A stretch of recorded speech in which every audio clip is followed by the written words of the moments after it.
First tonight on KVUE News at 5:30, an overnight fire at a dog boarding and training facility has killed 75 dogs. Yeah, this fire left dozens of families in Georgetown mourning the loss of their pets. KVUE's Connor Board is live at Ponderosa Pet Resort, where she's been all day talking to families and authorities about how exactly this happened. Jake, Jenny, all 75 dogs that were staying here at the Ponderosa Pet Resort died in the fire last night. And I'm just going to be honest with you, it has been completely heartbreaking seeing the different families come out here today. They're leaving flowers and pictures of their dogs that were lost. And they say that these are more than pets. These were their family members, and they are just trying to process what happened. The Hart family remembering their 12-year-old rescue cockapoo, Sammy.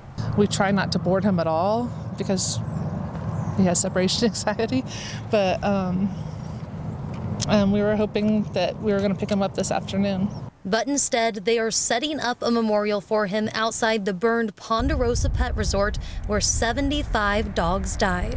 We went on a band field trip, chaperoned for my son, and we were gone until 5 o'clock this morning, and they called us at 8:37 to tell us that he had died in the fire. Georgetown Fire Chief John Sullivan says they received multiple 911 calls about the fire just before 11 Saturday night. My heart just dropped when I got the address and knew exactly what location we were going to. 25 firefighters responded and got there within 4.5 minutes. They were able to get into the building, but said it was a worst case scenario with flames and extremely heavy smoke. They were not able to save any of the 75 dogs. The fire chief says many dogs did not actually die from the flames. It appeared to succumb to smoke conditions, which doesn't make it any better.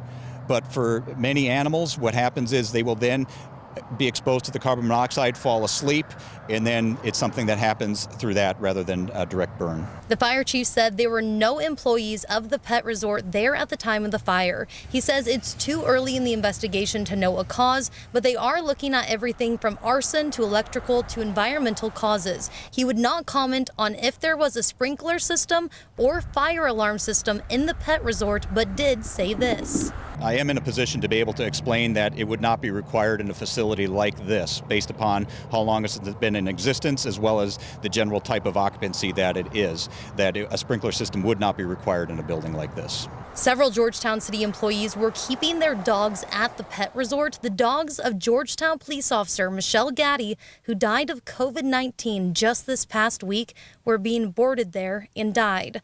Now, families are trying to find closure. They want to know what went wrong and want to make sure this never happens again. We'd like to recover his remains. Maybe get some answers. What happened? Why it happened? How can we change this? How can we prevent this in the future? If it's a law that needs to be changed, then I'll work on changing that law. The people who are going to take in Officer Michelle Gaddy's dogs, so they are just devastated, losing Michelle last week and then losing her dogs last night. We have tried to reach out to the owner of Ponderosa Pet Resort, and we have not heard back, but the fire chief does say that the owner is cooperating and is extremely remorseful. We're hoping to learn more from this investigation in the coming days, and when we do, we will share it right here on KVUE. Jenny? This is such a gut-wrenching story, of course, so many questions. Please stay with KVUE as we will try to get the answers to those questions.